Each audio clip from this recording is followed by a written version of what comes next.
Ladies and gentlemen, welcome you all to today's clinical session. Me, Dr. Raihan. I'm a PhD resident working as PhD resident in Department of ENT and Head Neck Surgery, Dhaka Medical College Hospital. On the screen, we can see the title of my topic: A young girl with extensive cervicofacial swelling with Ishkar, a rare presentation of cutaneous anthrax. Here we can see the case profile. A 10-year-old schoolgirl suffering from acute onset of left cervicofacial swelling for last 3 days. Now have a look on the brief history of the patient. That 10-year-old schoolgirl presented with mildly painful diffuse left cervicofacial swelling for last 3 days. It was sudden in onset with rapid progression, started as an irritable papule followed by formation of an ulcer with black necrotic Ishkar near the left angle of mouth. Ulcer was rounded in shape with sloping margin. And the temperature over the swelling was raised and it was mildly tender. There prevailed no regional lymphadenopathy, and on exploration of history, she complained of no history of cough, dyspnea, nausea and vomiting, and her bowel habit was a bit normal. On exploration of relevance, we found that she had history of handling raw meat with bare hands 3 days back, which was bought from local market, and she had also history of scabies 7 days back with multiple scratch marks all over her body. She belongs to an anthrax endemic zone, that is Kustia, and she had also drug history of taking multiple antibiotics having no response.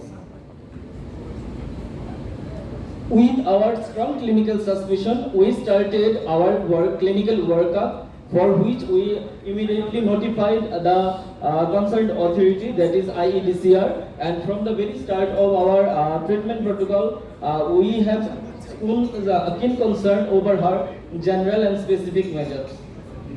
For diagnosis, initially we took sample, that is swab over the ulcer, and here we did not find our expected organism. But here we found that there was secondary bacterial infection, that was Pseudomonas. And on her supportive test, there was neutrophilic leukocytosis.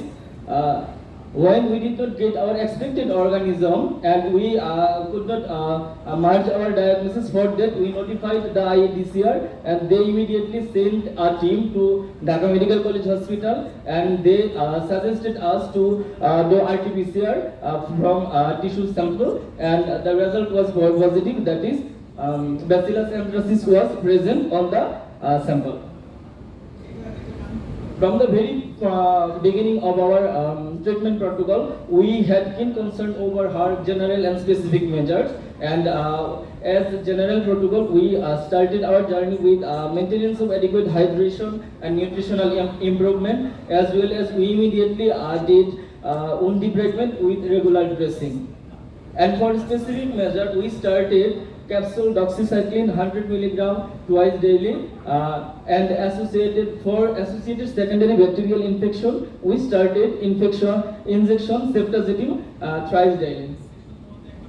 And here we can see the characteristic finding of that patient. Here we can see the typical Ishkar of the patient near the left angle of the mouth. And here we can also see the subsidence of the surrounding edema and swelling of the patient, and she responded well after just 7 days of starting of treatment. And that was the that photograph is after wound debridement, 7 days after hospitalization. And that was the follow-up of the patient. Here we can see that the first picture is just 17 days after hospitalization, and the last two are after 25 days after hospitalization. Here we can see that there was a dramatic response with capsule doxycycline.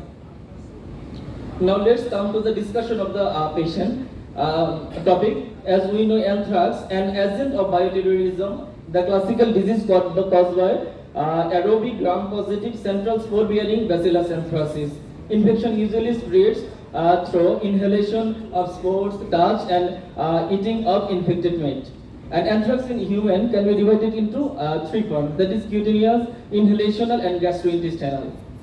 And we know that main virulent vector is the toxin, as well as we know the most common form is cutaneous. In worldwide, we see that around 90% cases are cutaneous, and hence and exposed areas the commonest site.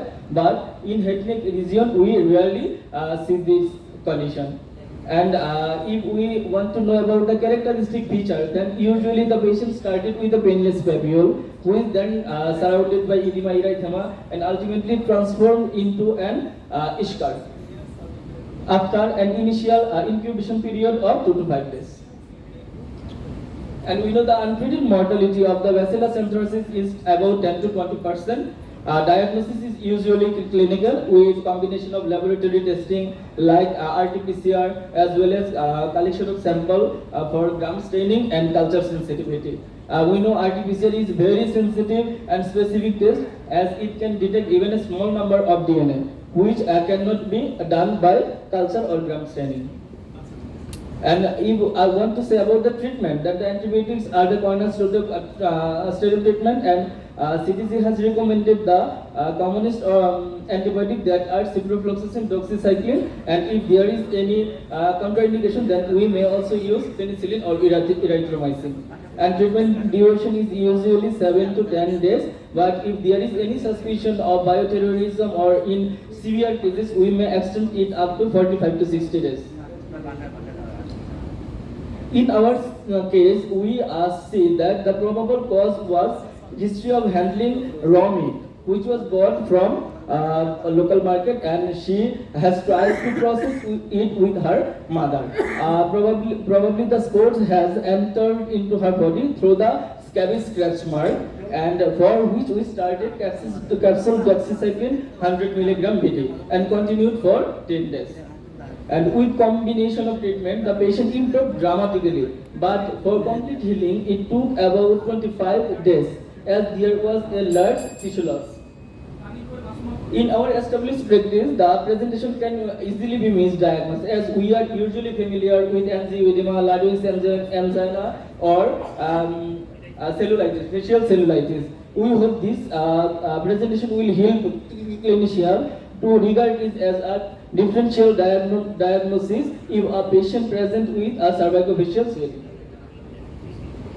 Now, come to the conclusion. Though cutaneous anthrax is rare in head region, it can be potentially serious. So, physicians should be keep in mind during making differential diagnosis. And for that, early recognition of the disease and prompt initiation of antimicrobial like doxycycline, ciprofloxacin, and aggressive surgical treatment is must. Now, here is the take-home messages. First of all, we should take early recognition if we suspect anthrax. Like if first we should know about the anthrax endemic zone and the characteristic feature, and for which from the earliest start we should start CDC recommended antibiotic, that is ciprofloxacin or doxycycline. And if we can manage it usually, then it will help us to reduce the hospital burden as well as complication of the patient. And here is the acknowledgement, and those to which I am very much grateful. Without whose help, it would not be able to stand before you. Here are the references of my study.